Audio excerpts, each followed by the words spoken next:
안녕하세요. 오늘은 청간임수 첫 번째 시간이죠. 책에 나와 있는 임수 설명드릴 거고요. 워밍업 문제로서 임수를 술토로 막는 것과 진토가 막는 것에 대한 차이점.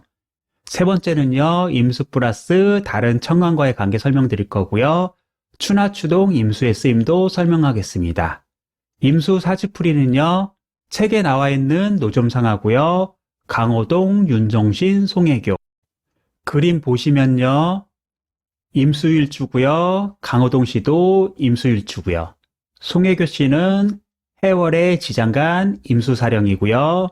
윤종신 씨는 일지가 해고요. 그리고 임수 있죠. 임수를 배워서요. 일간에만 사용하는 게 아니고요. 원래는 해월 임수에 사용하는 게 더 중요해요. 왜냐면요. 나를 둘러싼 주변 환경, 사회 환경, 직업 환경이잖아요. 그리고 일지에도 사용할 수 있다.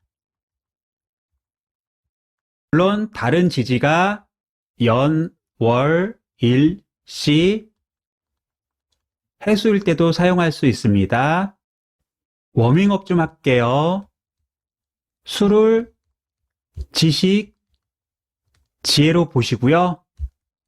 목으로 수생목 하면 지식, 지혜를 배우다, 습득하다, 언어, 말과 글을 배우다 이렇게 보시고요. 수국화로요. 화가 수를 이렇게 끌어올리면요. 갑과 을인 목을 키우는 거잖아요. 그래서 사람의 인품을 만들고 활용하다. 그리고요. 화가 수로 이렇게 내려오면요. 경신금을 만드는 거잖아요. 상품, 도구를 만드는 지식이 되어주다. 금생수를 하면요. 도구를 잘 사용하다.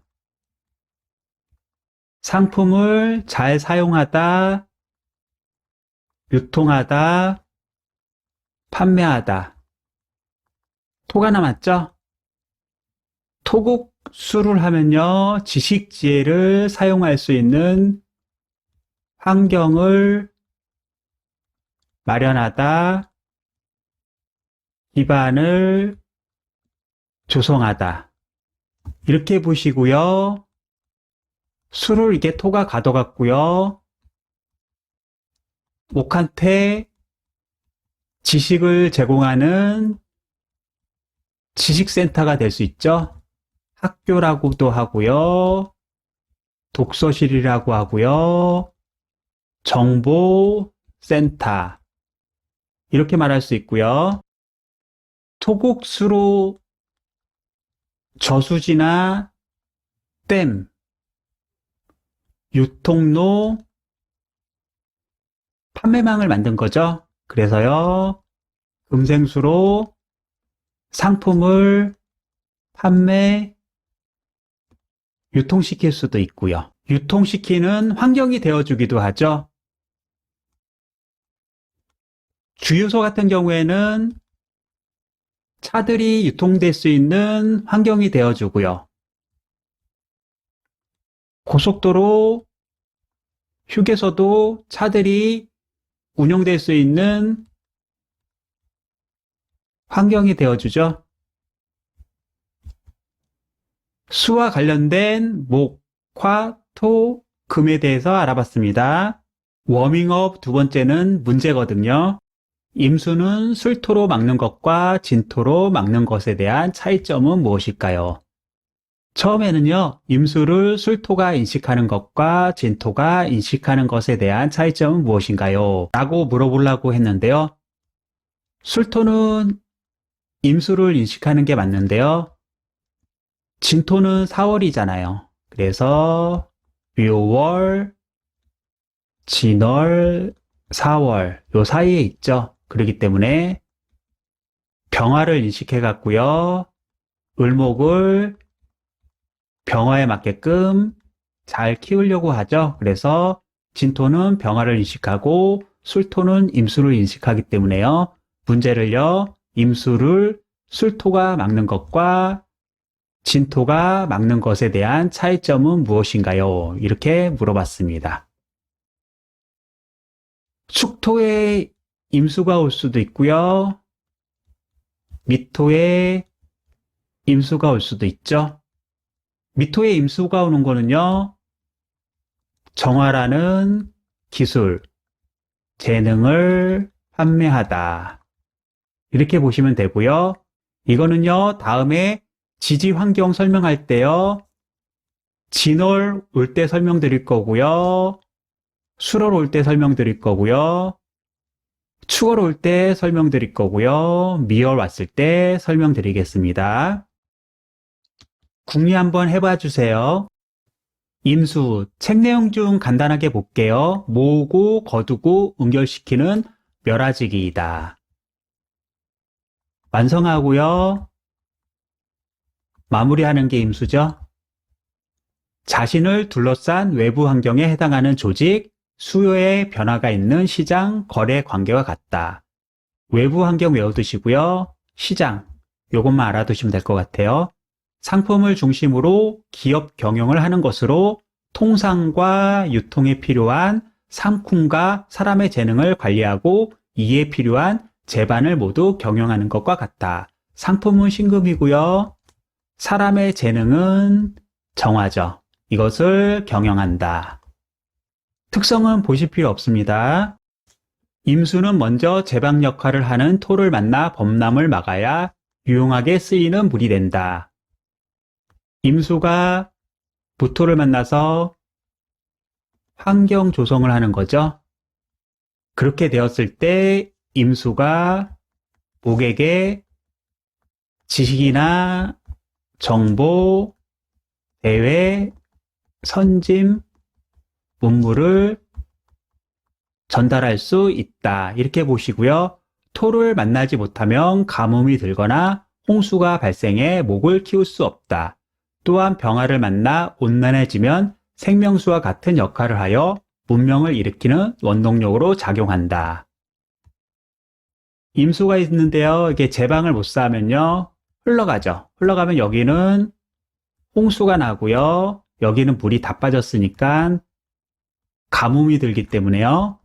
목이란 사람한테 피해를 주고요. 신금이란 재물도 떠내려가죠. 그래서 재물 손실, 발생 이렇게 봐주시고요. 병화가 있어야죠. 임수는 한냉이죠. 그렇기 때문에 온화하게 해야지만 생명수가 돼서 목을 키울 수 있다. 이렇게 말하는 거예요. 이번에 체화 유지는요. 임수는 체를 유지하려면 신금이 있어야 된다. 체를 유지하기보다는요. 신금이 있을 때 신임으로 임수는 쓰임이 있다. 이렇게 봐주세요. 쓸만한 사람이 되는 것이다. 이렇게 나와 있죠. 이 부분은요. 임수는 무토로 막았을 때 잘 막는 거고요. 기토로 막으면요. 기임탁수 간목생동이라고 해갖고요. 자신의 장깨를 이용해서 다른 사람을 이용해갖고 돈을 벌려고 한다. 그런데 요즘은 이거를 사기라고 안 하고 경영의 묘리라고 한다. 이렇게 얘기하고 있어요.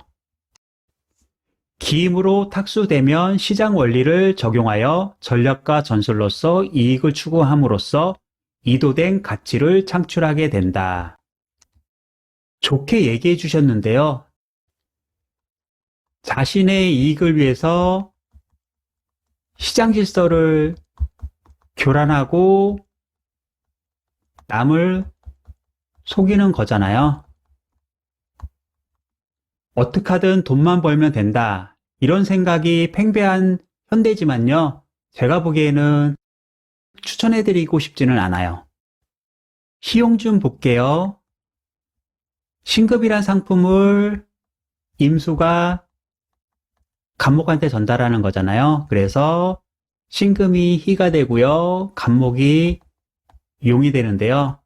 신금의 상품을 임수가 병화라는 여름까지 보낼 수도 있잖아요. 병화도 용이 돼요.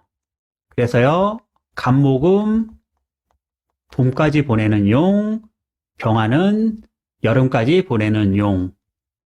창강 선생님이요, 이렇게도 말씀하시고, 이렇게도 말씀을 하세요.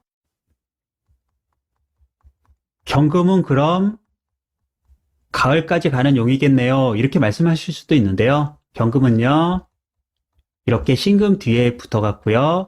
신금의 가치가 떨어질 때 경금이요, 새 상품으로 신금을 돕다. 이렇게 보시면 될 것 같아요. 오늘은 책 내용으로 설명을 좀 드렸는데요. 그냥 신금의 다른 천간과의 관계를 설명드리는 게 더 효율적인 것 같아요. 다음 시간은요, 신금과 다른 천간과의 관계와 추나 추동 신금에 대해서 알아보겠습니다. 고생하셨습니다.